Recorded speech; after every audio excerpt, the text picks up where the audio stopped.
अक़लियती रुकने सूबाई असेंबली कातिलाना हमले में जाँ बहक हो गए हैं। सुरन सिंह को नामालूम अफराद ने फायरिंग का निशाना बनाया।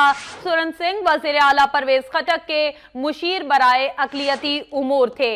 अफसोसनाक खबर है बोनेर से, जहां तहरीक इंसाफ के अक़लियती रुकने सूबाई असेंबली कातिलाना हमले में हलाक हो गए हैं। सुरन सिंह को नामालूम अफराद ने फायरिंग का निशाना बनाया। सुरन सिंह वज़ीर आला परवेज खटक के मुशीर बराए अक़लियती उमूर थे। आमिर बोनेरी से मज़ीद तफसीलात जानेंगे। आमिर, अपडेट कीजिए।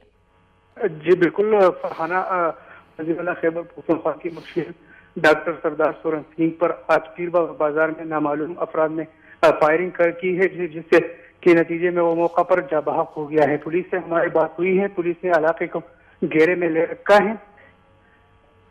डॉक्टर सरदार सुरन सिंह जो थी वज़ीर आला खैबर पख्तूनख्वा की मुशीर थी और रुकनी सूबाई असम्बली अक़लियती उमूर थी, जिला बुनेर से मुंतखब होते। शुक्रिया आमिर बोनेरी अपडेट करने का। तहरीक इंसाफ के अक़लियती रुकने सूबाई असेंबली कातिलाना हमले में हलाक हो गए हैं। सुरन सिंह को नामालूम अफराद ने फायरिंग का निशाना बनाया। सुरन सिंह वज़ीर आला परवेज खटक के मुशीर बराए अक़लियती उमूर थे। सुरन सिंह को आज नामालूम अफराद ने अपनी अंधी गोलियों का निशाना बनाया। बोनेर में तहरीक इंसाफ के अक़लियती रुकने सूबाई असेंबली कातिलाना हमले में हलाक हो गए हैं।